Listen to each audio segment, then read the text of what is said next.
You are listening to a free version of the Majority Report with Sam Steeder.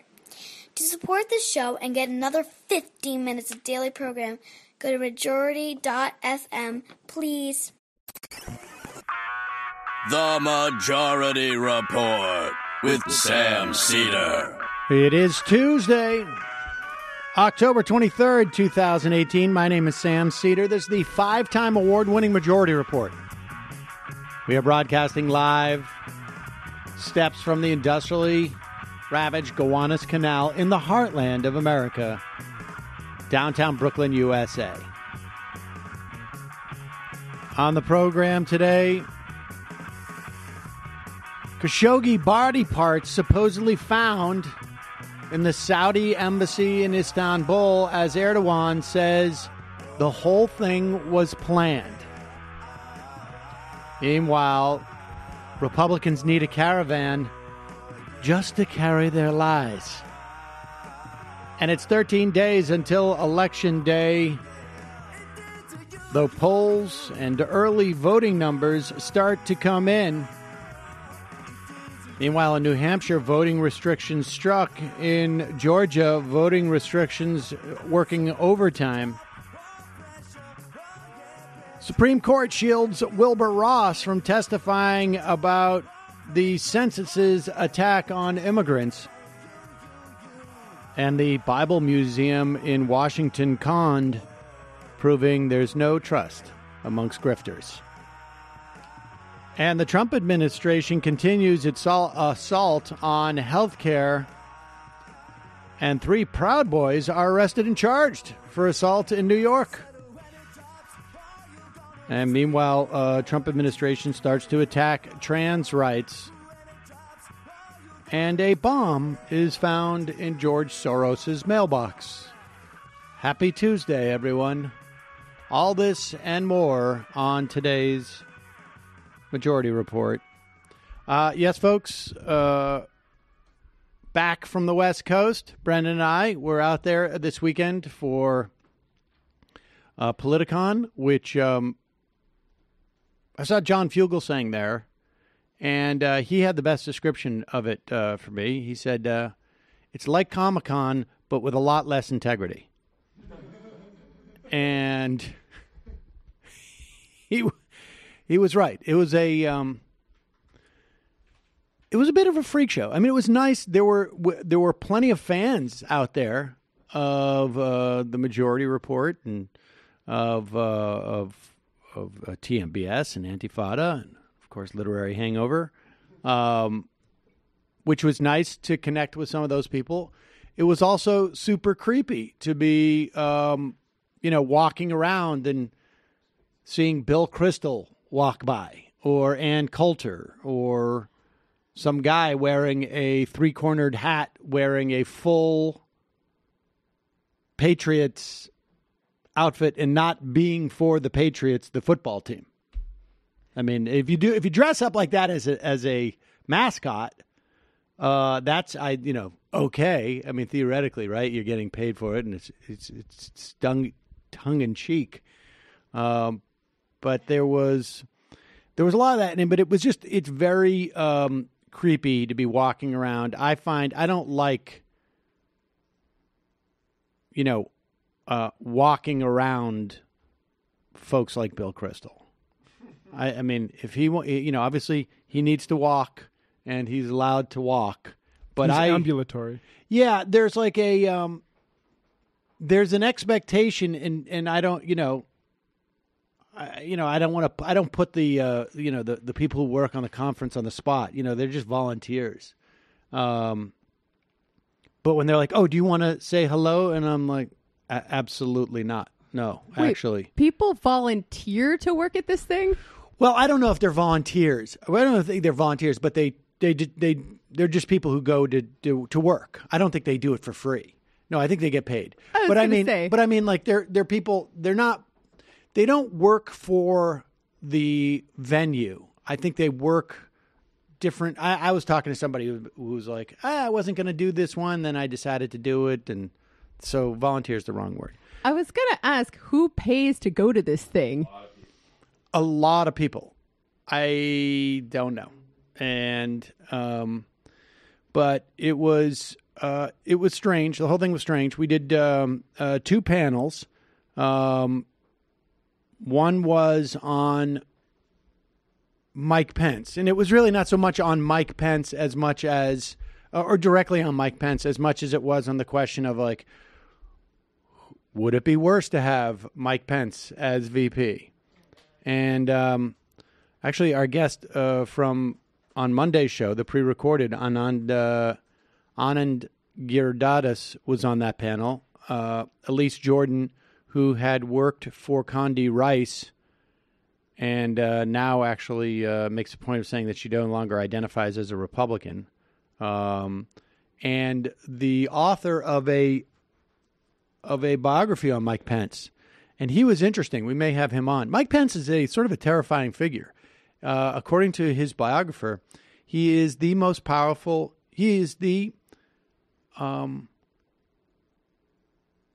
want to say, he is the theocrat who has attained more power in America than any other theocrat in the country. Or he's the most theocratic person to attain that type of power. I mean, he's full-on theocrat. And I think I knew that, but I didn't hear it quite as explicitly. And that was actually an interesting conversation, I think. And we had another one, the Should We Be Socialist panel, that had no socialists on it. And I think what'd you decide? Well, the interesting thing is that there was nobody arguing for, because there was no socialists on the panel. No one came out and said we should be socialists.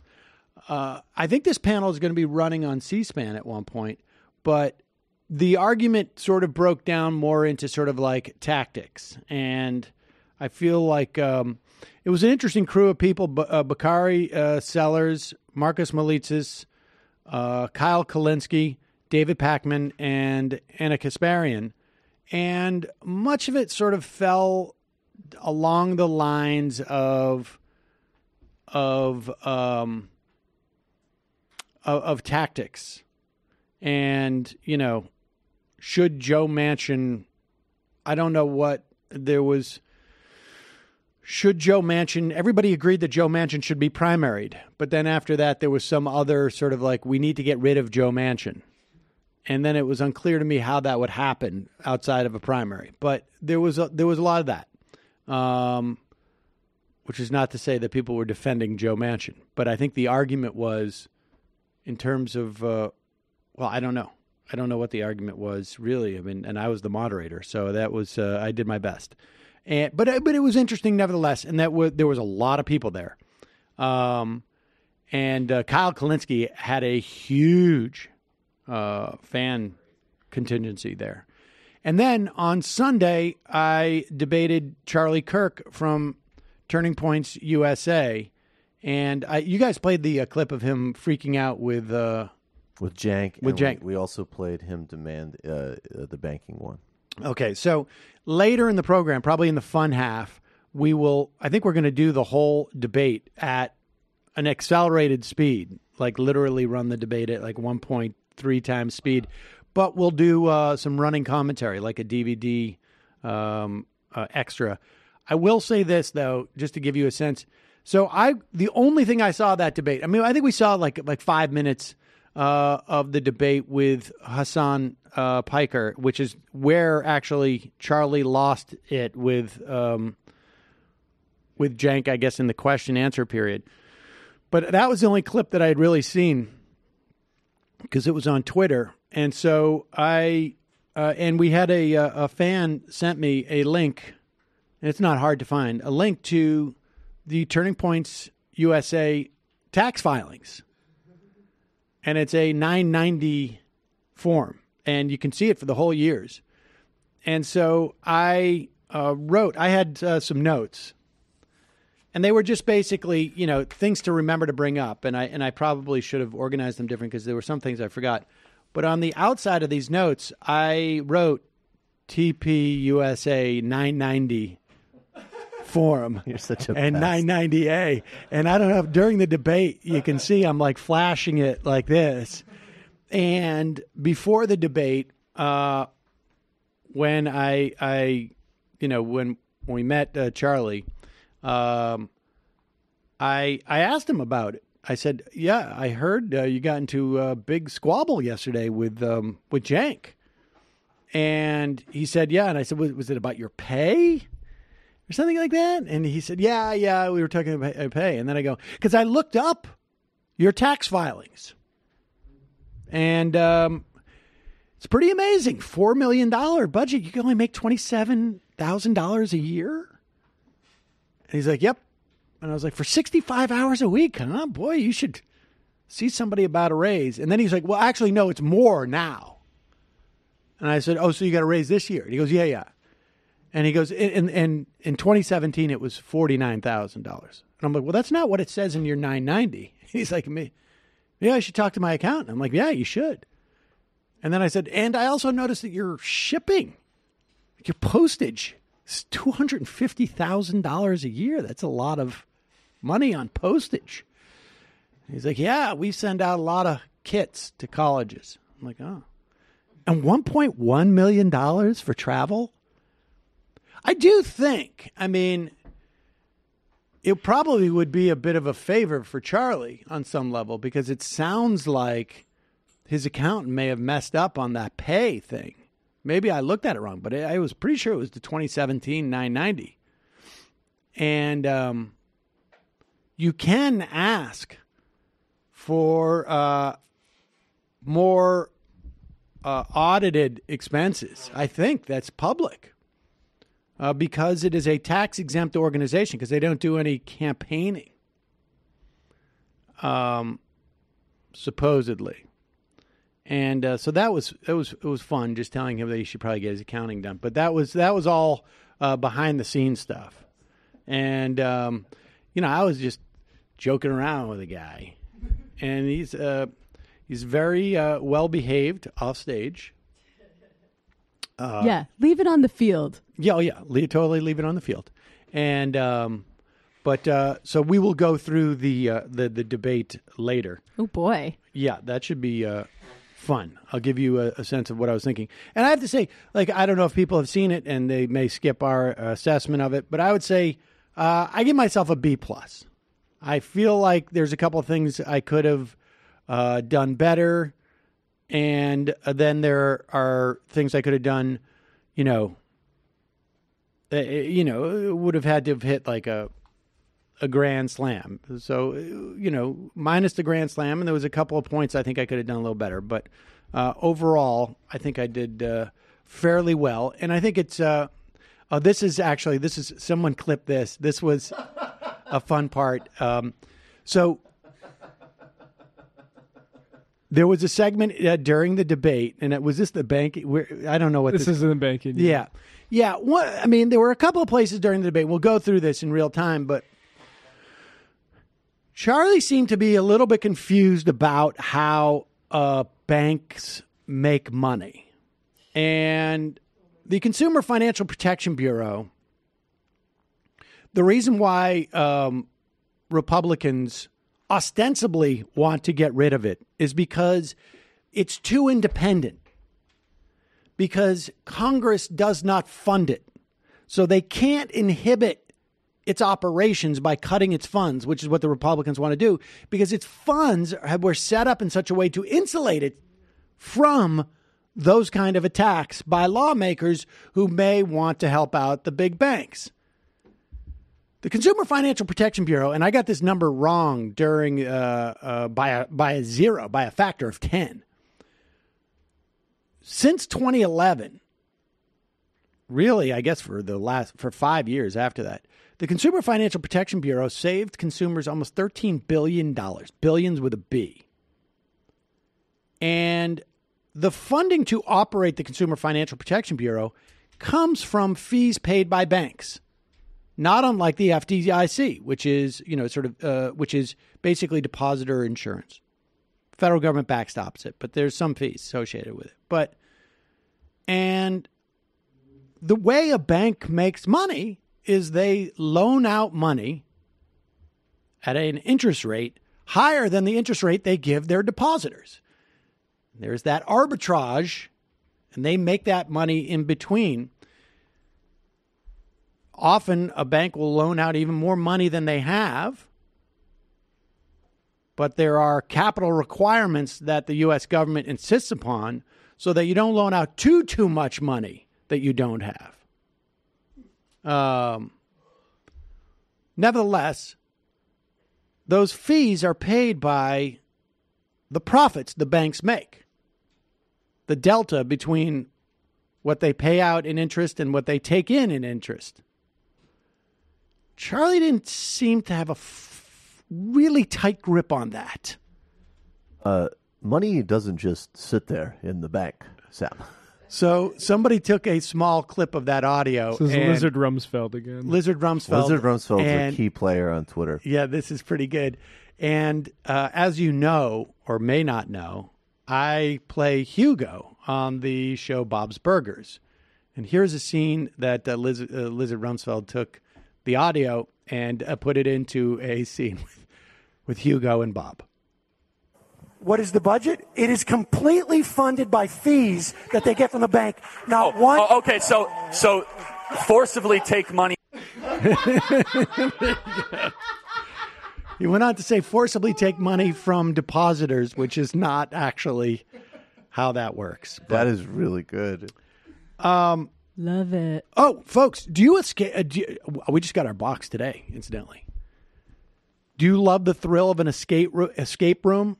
I don't know if you've ever been to an escape room. I have not. I want to, though. This is high on my list. Where you are looking for clues and solving puzzles. Well, now you can bring the mystery home with Hunt a Killer. Hunt a Killer is a monthly subscription where you become a detective immersed in a murder mystery. Each month, a fictional serial killer will send you cryptic clues, objects, and letters that you can actually use to solve the crime in real time.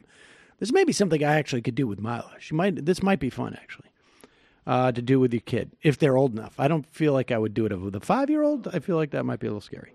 It's so interactive that it feels real. Perfect to play solo, on a date, for a game night with friends, or join their online community and work with other people who are at the same point in the story as you are. We just got the box. Literally, it showed up today. And I'm going to take this home. I'm pretty excited to do this, actually. I don't get a lot of opportunity to do fun things. Right now, just for our listeners, you can go to huntakiller.com/majority for 10% off your first box. They only accept 200 members per day, so hurry to take advantage of this offer. That's huntakiller.com/majority for 10% off your first box. huntakiller.com/majority. Check it out. Also, today's show gets support from Third Love. Third Love is a company that uses millions of real women's measurements. Third Love designs its bras with breast size and shape in mind for an impeccable fit and incredible feel. They got cups from A through H and bands up to 48. Third Love offers double the number of sizes that most other brands offer. Plus, their bras feature tagless labels, meaning no itching. That seems to me to be obvious. Do all bras not do that? No, most bras have itchy labels. Oh my God, that's ridiculous. They have straps that won't slip. They're lightweight, super thin memory foam cups, and an ultra soft smoothing fabrics. Check out the new cotton collection, which was created as a result of customer requests for especially soft, breathable bras and underwear you'll want to wear every day. And remember, if for some reason you don't love their product, returns and exchanges are free and easy. Now, folks, I don't wear bras. And so I had a friend check some of these out. This is what she wrote. And she's extremely fashion conscious. Okay, she says, I like that they don't have a zillion options, so it's easy to choose something quickly. The fit is great. I usually have to return most bras I order online, even though they're in my size. I ordered 2 and both fit. That almost never happens. Super comfortable for an everyday bra, but not as boring as most T-shirt bras. What are T-shirt bras? It's like a plain seamless bra you wear under a t-shirt doesn't show through. And she also wrote, there are subtle, cute details, so I don't feel basic. So there you go. Fashionable, comfortable, size is correct. What's that? Do you need any help with that? Jesus, Michael. The first read. Callback, Sam. That's all you. Oh. Third Love knows there's a perfect bra for everyone. So right now they're offering my listeners 15% off your first order. Go to thirdlove.com/majority now to find your perfect fitting bra. Get 15% off your first purchase. Go check it out. This is it would be great to find a place that you could regularly buy your bras that fit. That's thirdlove.com/majority for 15% off today. All right. So the Republicans, like I said at the top of the show, we're 13 days away from the midterms. In many places, you can vote early. And if you have any sense that you're going to be out of town, get your absentee ballots in. As you know, I vote up in the 19th district in New York. This is where Antonio Delgado is running against Faso. My understanding, brief conversation with a Democratic election official up there, a lot of absentee ballots, which is a very good sign. But there's very high numbers for early voting. Republicans are coming out. I mean, keep in mind that on some of these special elections, we saw Republicans come out in higher numbers than they normally do, as well as Democrats. Democrats just came out with a little bit more higher numbers.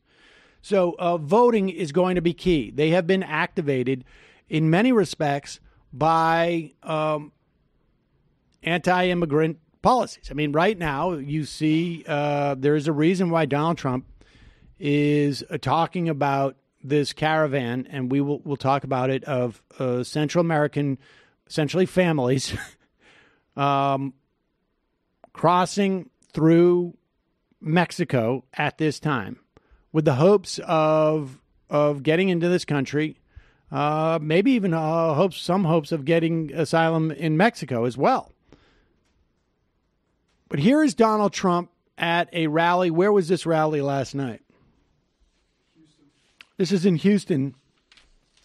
Very well attended, is my understanding. This is the one where I think Ted Cruz went and did the sort of simian thing where he held his hand out like this, and but bowed down to Trump. Here's Donald Trump. Listen, you can't go up in front of a national audience and say, "Hey, we're going to put it to the Jews," but you can do this. Radical Democrats want to turn back the clock toward the rule of corrupt, power-hungry globalists. You know what a globalist is, right? You know what a globalist is. A globalist is a person that wants the globe to do well, frankly, not caring about our country so much. And you know what? We can't have that. You know, they have a word. It sort of became old-fashioned. It's called a nationalist. And I say, really, we're not supposed to use that word. You know what I am? I'm a nationalist, okay? I'm a nationalist. Nationalist. Nothing. Use that word. Use that word.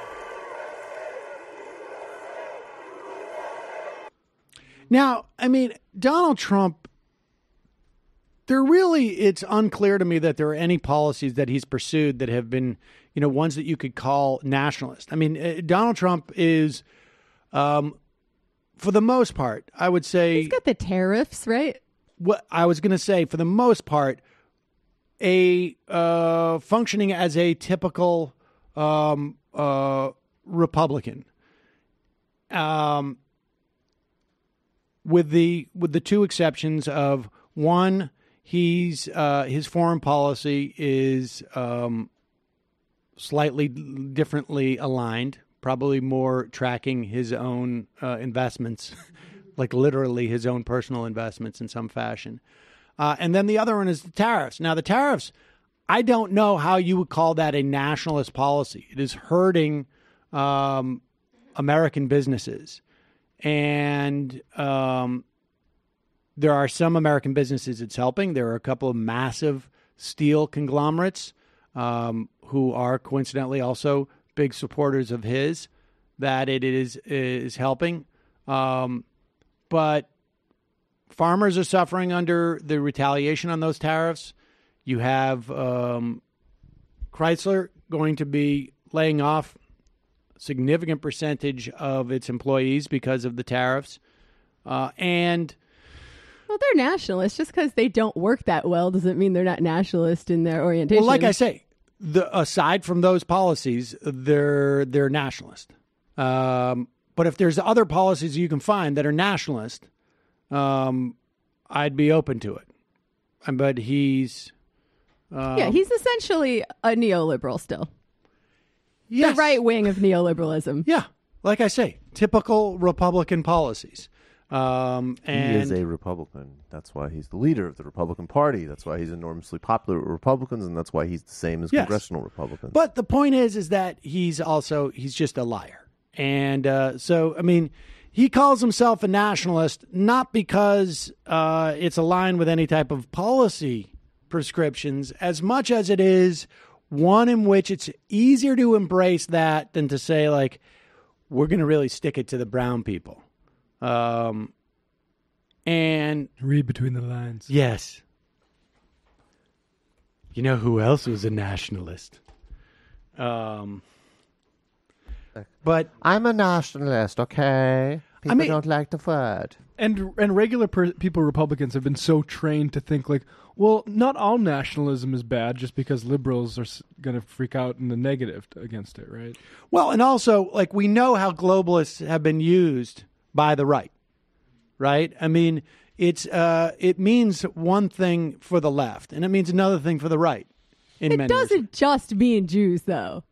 Well, like I say, it means globalization is a real thing. What I said was it means one thing for the right and another thing for the left. Do you disagree with that? I think it means what it means, no?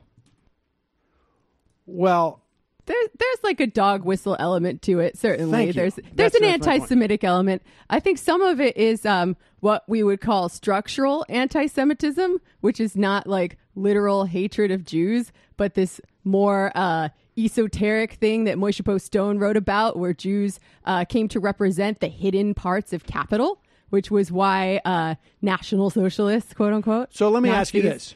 When he uses it, what do you think he means? I think he's talking about economic nationalism. He means it in the esoteric sense, where Jews become a performative machinery of capitalism, Samantha. So, Okay. in other words, the Jew. All right. becomes Well, the we capital. will agree to disagree on this. Can you snap third love bras off with one finger? I think when Donald Trump uses the term globalist, he is trying to trigger in the right-wing lizard brain the way that it's used in right-wing circles, which is to mean a cabal of people who are trying, in the same way that the John Birch Society has used it, the 100-year tradition, 75-year tradition that has been used on the right to imply that there is a cabal with Jews and Jew-friendly people and who are trying to create a one-world government that is going to... It's part of the reason why the UN is a problem, part of the reason why all multicultural politics are a problem. I mean, I think that's what it signifies. Now, it's possible there are people who have a more nuanced take on that when they hear Donald Trump and they're cheering for him. That's possible because anything's possible. And maybe I'm talking too broad of a thing, but that is pretty much what I'm convinced that he's trying to do there. I don't think it's a coincidence that he's introducing this concept at a time where he's also saying that there are hordes of brown people who are coming to invade this country. I don't think that's a coincidence. Some people might think it's a coincidence. I think he's talking about immigrants more than he's talking about Jews. Thank you. Okay. And who do you think they have said paid for that immigrant throng? A big Jew who just had a bomb put in his mailbox. So I think he knows. Left. Right. Smearing the right. I think, I mean, you could. I'm not sure what. Trump is discussing symbolic categories, and you're smearing him. Yeah, Samantha. I guess so. Is that the argument? Do you think I'm smearing? Do you think I'm maligning Donald Trump by saying this stuff? No. Okay. Globe emoji. Exactly. I'm just saying it has two meanings. Well, that's what I meant when I said it has one meaning on the right and one meaning on the left. Well, wait. I'm going to get a little pedantic here. I'm sorry. It has critiques of globalization have two meanings. Nobody on the left says globalist. Globalist is a right-wing term. Yeah, sure. Yeah. Okay. Thank you.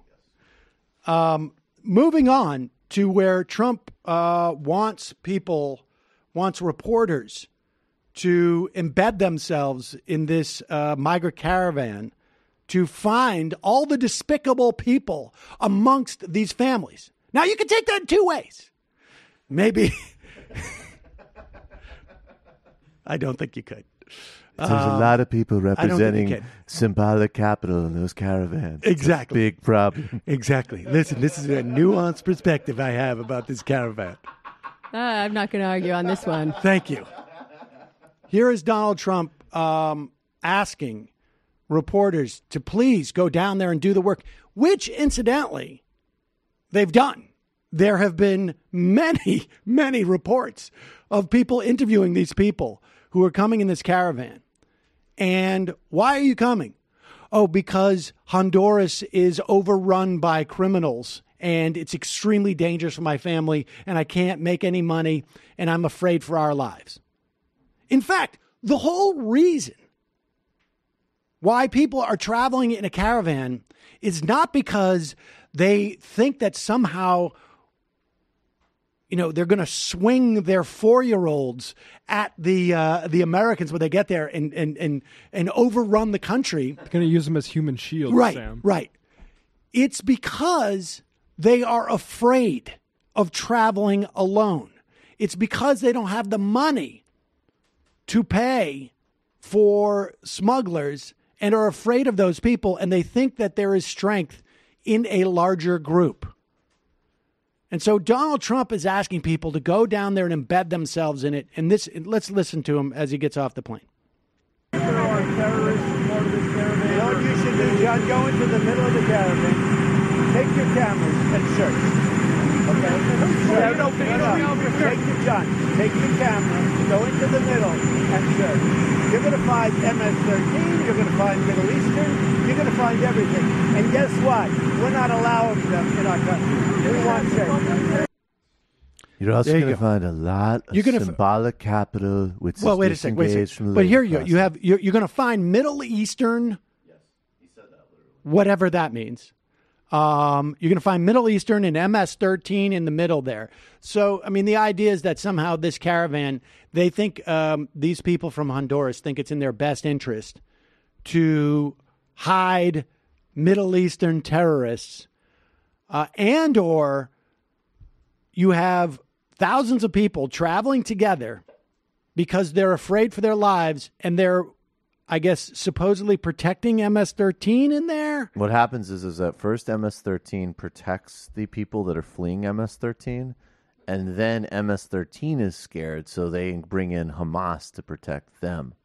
And then Al-Qaeda comes. When does North Korea get involved? Here is... but not anymore because Trump negotiated it. Here's a piece from the Times. Do you have this tweet, Matt?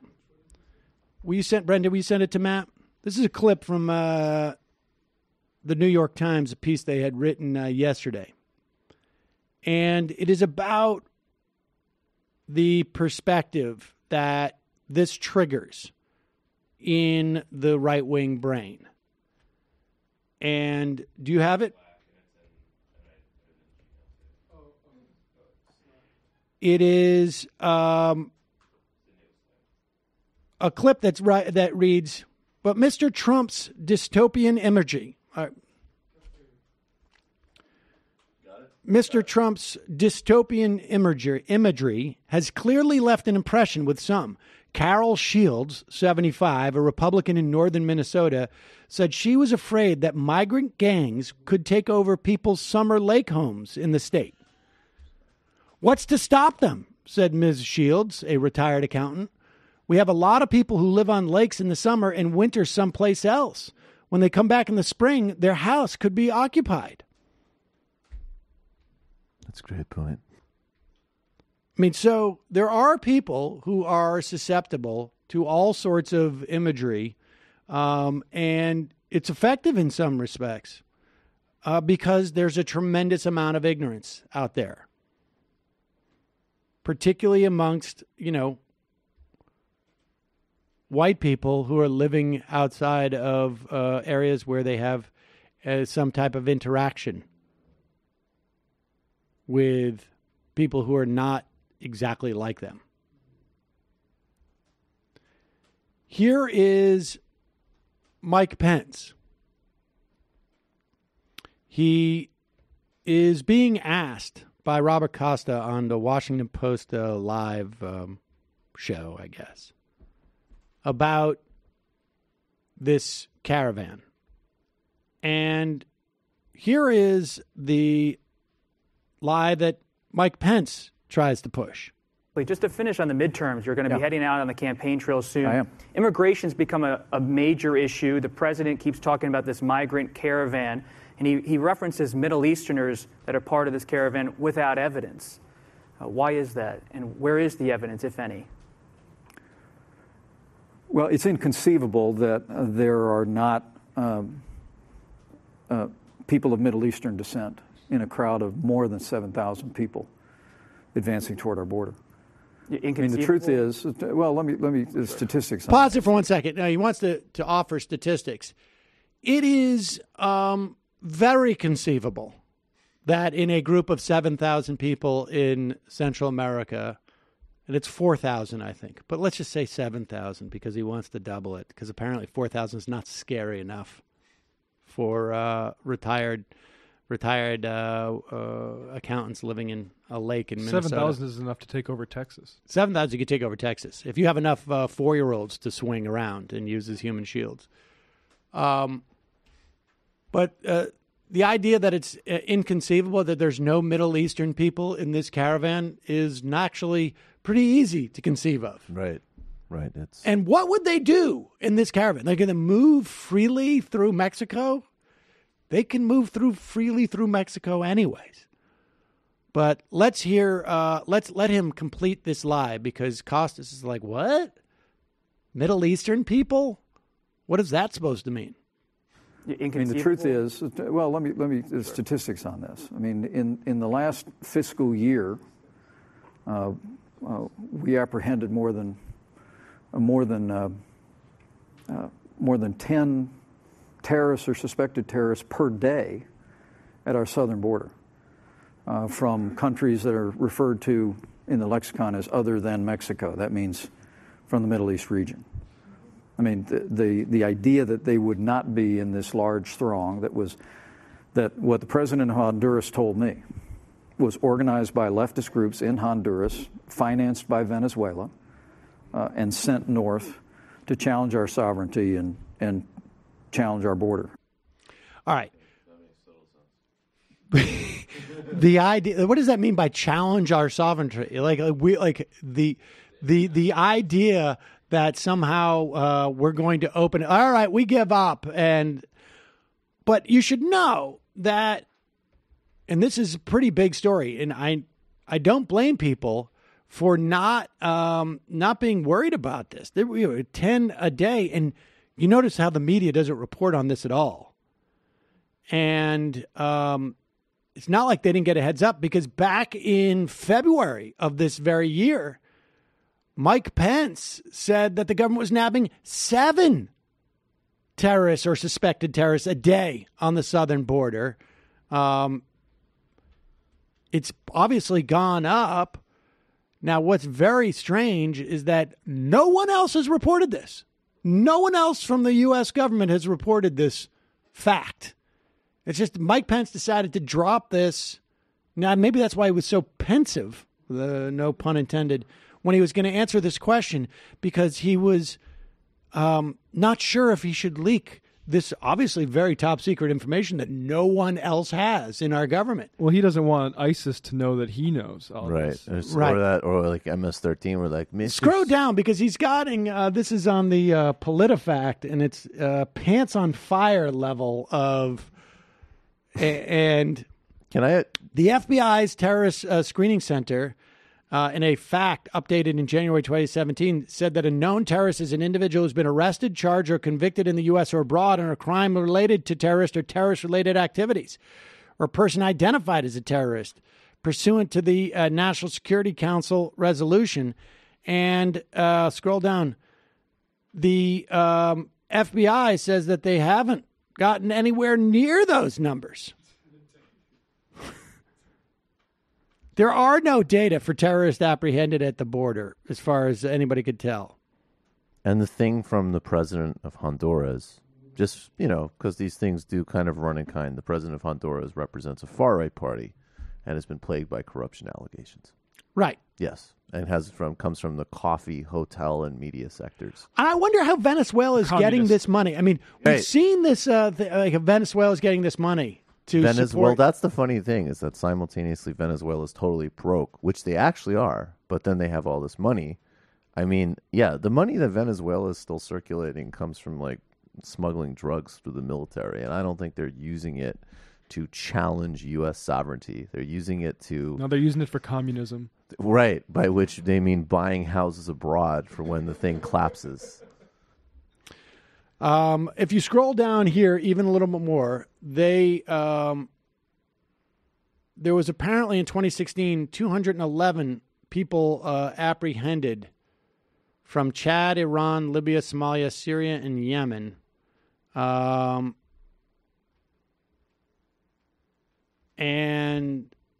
that's obviously not 7 terrorists a day. It's not even 7 people a day. It's one person a day. Suspected terrorist is a pretty wide concept for a guy like Mike Pence. Yeah, exactly. Right. Right. Like what Brendan just said. I mean, he could be including gay people, people who listen to music that is not, that is quote unquote ethnic at a loud volume. But this is working. I mean, it's clearly working. Well, you know what I said yesterday? They're returning to their core brand proposition of 2 course. weeks before the midterm. Right. Of course it's working. Well, and that's, in part because there doesn't seem to be like enough energy left in the tank as far as the national anthem. So lastly, here is a Fox right-wing a-hole who seems to think that he is involved in some type of like wartime reporting here. I mean, he's got the whole thing. I'm surprised he's not wearing a flak jacket. He does the hush tones. Yes. Here we go. This is that guy Griff, who usually they send out to harass like, actors or something like that to get them to say like, how come you didn't, how come you said, America, love it or leave it or something, But here he is. Here he is. He's in the woods, folks, down at the border. We've been hiding in the bushes, waiting to witness one of these crossings. Let's go. They're coming right now. You can see they've come in. They've got a family in a raft. Excuse me, sir. Were you trying to cross into America illegally? Yeah, there they are. There it is. So what we're witnessing now 6 is people, a family that 3 or was 4 being kids. brought over by that One has a smuggler scimitar. that was paddling in the raft. This is an attempt to illegally cross, and they've gone back over there. We've seemed to have foiled this attempt, but officials tell us that he's probably just going to look for another spot. It's a legal crossing? Yes. Yes? But you came anyway? Why? Well, why did you come, is what I'm asking you. Can you tell me why you came illegally?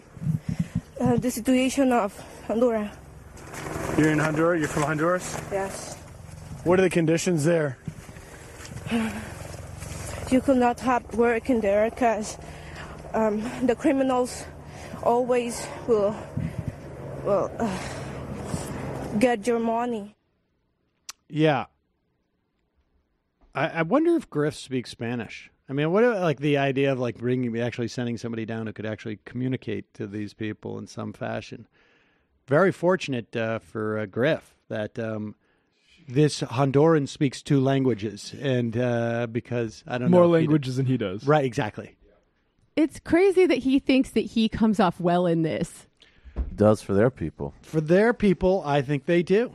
They're not as people who are nuanced. completely divorced from any type of basic human empathy. Like, you have to be pretty far gone to watch that and listen to what she said and think that these people are like scary terrorists. You have to be pretty far gone could be the description of the Fox News viewing base. But you know what? This is another thing that Tucker Carlson does that's intelligent. He'll say a lot and very manipulative. He says a lot. Conditions in many countries are horrible, and that's not a good thing. And you should feel bad about it, and maybe you should even do something about it, but it's not our political responsibility. That's how you offload a ping of conscience. Right. And, I mean, of course, it's not hard to make the argument that it is, in fact, our political responsibility. Well, of course, that's the other conclusion. You could draw a map of, I mean, even MS-13 was literally created in Latin America or in L.A., migrated back to Latin America, and had a lot to do with what Reagan was doing in Central America in the 80s, which was absolutely vicious. Right. And we destabilized a lot of these countries, supported coups in these countries. Our drug policies have encouraged all sorts of cartels. So it's easy to find a political responsibility. You could do a you were heat inclined. map, probably. Yeah. Of every single place that has an immigration crisis, you could link whether it's World Bank IMF policies or the coups, things you're talking about. You could probably draw linear relationships between U.S. foreign policy and certainly anywhere in the Caribbean or Latin America. And one thing that did not come up in the context of the debate, which I lament, was the implications of immigration on things like wages in this country. And since it didn't come up in the debate, I guess I'll drop this now. But the vast majority of studies show, and to the extent that there are studies that are contrary to this, they've been debunked by some, in some instances, by right-wing think tanks, that immigrant labor largely does not substitute one-to-one for American native labor. And there is as much data that argues that if you were to restrict immigration, particularly for immigrant labor when it comes to things like farm work, that you would end up getting far more automation, which would ultimately knock out native workers as well.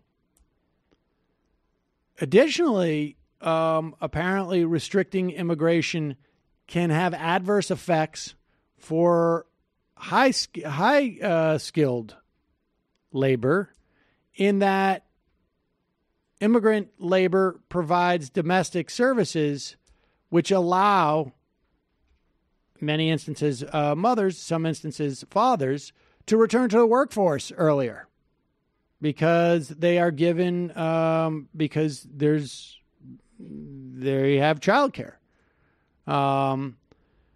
None of this has to be undocumented. You could have all these people documented, and they could still function in the same way. It may raise some prices a little bit, but the market for nannies, I think, is a function of demand in a certain area. And certainly with migrant workers, it would be nice to bring them into the system so that they could get protection in terms of wages. But there's simply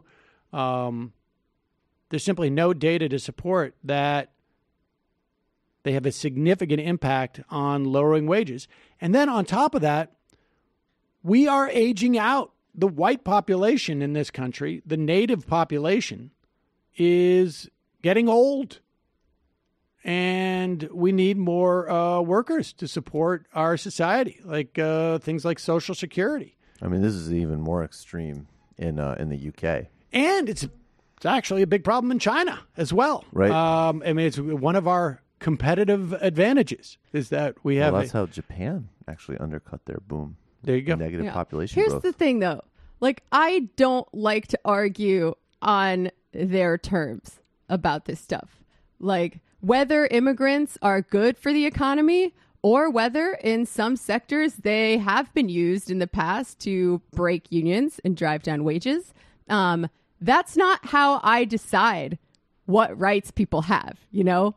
So, like, humans have the right to freedom of movement. And if the system cannot support that, then the system needs to change, period.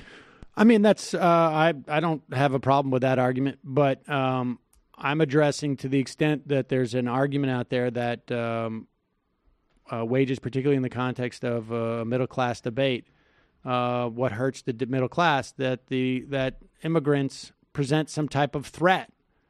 There is, I think, obviously another argument that we should have no borders, or that people should have the rights to migrate wherever they want. But those are kind of different things, right? Like, I'm just that's saying, right. Just Exactly. what I'm saying. It's like it's one thing when people say, you know, we should support immigrants because they do X, X, and X, which I agree with you, because I think there's innate values at work. And it's another to just say, you're literally lying about what they're doing here. Yeah, exactly. I'm addressing the arguments of the woman who owns the lake house, who thinks that migrant hordes are going to take over her house. I'm addressing the arguments that we hear from people who may not subscribe to the idea that we shouldn't have borders, that there is some type of material harm that is being done to American citizens or American workers by immigrants. And my argument is that's not the case. Now, yes, you can take undocumented or even documented immigrants and use them and leverage them This against. has happened. Yes, I know. You can do that. You can do that with scabs too. I mean, who don't necessarily have to be undocumented. And Yeah. I'm not even sure that it's, sort of maybe easier to manipulate immigrant populations than not, if that's the argument that you're making. Or other economically marginalized populations. Right. I mean, so maybe it's not a good idea to say that they are. I mean, you tell me. Do you think immigrants are more easily manipulated than others to break unions? I mean, it's happened in the past. It's happened with immigrants. It's happened with other marginalized populations. Well, by bosses who want to pay people less. Do you think that they're more susceptible to it? I mean, yeah, if you can threaten to call ICE on somebody, of course. Right. And so, I mean, I think that's a problem. But that's why I think we should be brought in to legalize them in this instance. But that is, I don't think that the right is concerned about their negative effects against unions. No, of course not. It's pretty disingenuous on their part. But you That was also, the when point they're of what I was making saying. a material argument, like, I like it that you're arguing with them on that level, I guess. But yeah, you need to deal with the material facts at hand. And in the past, like, yeah, there have been benefits to our economy, and there have been bad things too. Bosses have abused marginalized populations and used them to drive down wages. But the answer to that is to always incorporate everyone into your worker struggle. Yes. All right. Well, look, we got to take a break, head into the fun half, and then we're going to go in. We're going to do a rundown of the debate. We will do the debate at 1.275. We'll go about 1.2, 1.3. See how it feels. It's just like Matt talks about speed the same way Yeah. a really confident airline pilot is. Yeah. Like, we're about 30,000 feet. We're going to be hitting a little bit of turbulence, so you just sit Well, I back, think what put we're on going to your try to do seatbelt is we're back. going to probably bring that up to 45,000 feet. We'll see if we can fly over those, and then we'll drop back down.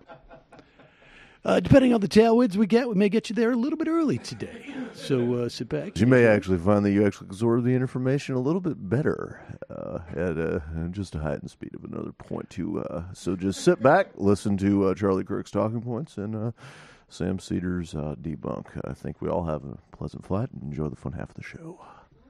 Just wanted to let you know the Wi-Fi is out today. All right, folks, quick break, and then we'll head into the fun half. Don't forget, you can support this show by becoming a member. Go to jointhemajority.report.com, jointhemajority.report.com. for just pennies a day. You could become a member and support this program. Also, justcoffee.coop, fair trade coffee, tea, and chocolate. You get the Majority Report blend if you want there. You can get other blends, too. They've got a bunch of different coffees. It is the official coffee of the Majority Report. Today is Tuesday. That means that the Michael Brooks Show is happening. Michael? We are doing a deep dive on the Mondragon Collective in Spain, workers' cooperatives, and how Jeremy Corbyn has a concrete policy proposal on actually transitioning enterprises to workers-owned enterprises in the UK, which is interesting. And then Brian Mayer from Brazil Wire is going to talk about this new, basically reporting that there was actually a giant illegal slush fund that bought people's WhatsApp information and spread fake news in the Brazilian election, and the Supreme Court's reviewing it, and there's a very tiny outsized chance that the election might be annulled. Wow. We'll talk about that, and of course, we're on the anniversary of the political imprisonment of Lula, so a whole bunch of other stuff, patreon.com/TMBS. And Jamie, on the Antifada? Yeah, so this week we had on two guests, one of whom was the editor-in-chief of Commune magazine, which is a cool new leftist-leaning magazine, to talk about his media project. We had our friend Andy Battle, who writes for the magazine, talk about his piece on why the New York subways suck so bad, what it means for public transit all over the place, and the public transit and freedom of movement in general as a potential site of struggle between competing visions, one of transit as a human right and a public space for public good, and the other as a space for capital accumulation. So we had a really good talk about that. And then we went into some of our utopian visions for transit in the future in a post-capitalist society, and that's a bonus. Matt? Yeah, I did a very nonfiction version of the literary hangover this time. The Mystic Massacre and the Pequot War. It's a sort of first textbook genocide of New England. Check it out. Literary Hangover, or patreon.com/literary hangover. And check it out on YouTube. Actually, that episode isn't up on YouTube yet, so you're going to have to go to the podcast. Just keep looking for it. Yeah. Also, thank you to Margie Gomez, who I don't know if a listener who sent us all sorts of apples. It's like a Apple Fest in here. Fall Festival. Nice. Thanks again. All right, folks, quick break. Head into the fun half.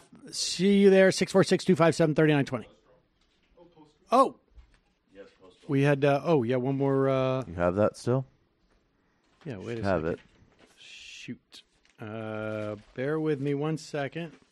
Oh, yeah, folks, before we go. Hunt a Killer. Don't forget, it's a monthly subscription that sends you cryptic clues, objects, and letters so you can solve a crime in real time. It's so interactive that it feels real. We just got the box. Super excited. This is what's going to bring Mila and I together. Honestly, if this is the one thing that can get her to talk to me at age 13, this is going to be huge. Right now, just for our listeners, you can go to huntakiller.com/majority for 10% off your first box. They only accept 200 members per day, so hurry up to take advantage of this offer. That's huntakiller.com/majority for 10% off your first box. huntakiller.com/majority. Folks, if you start playing, let us know how it's going. I want to hear different people's reactions to this because I think it's pretty fun stuff. That's huntakiller.com/majority. See you in the fun half.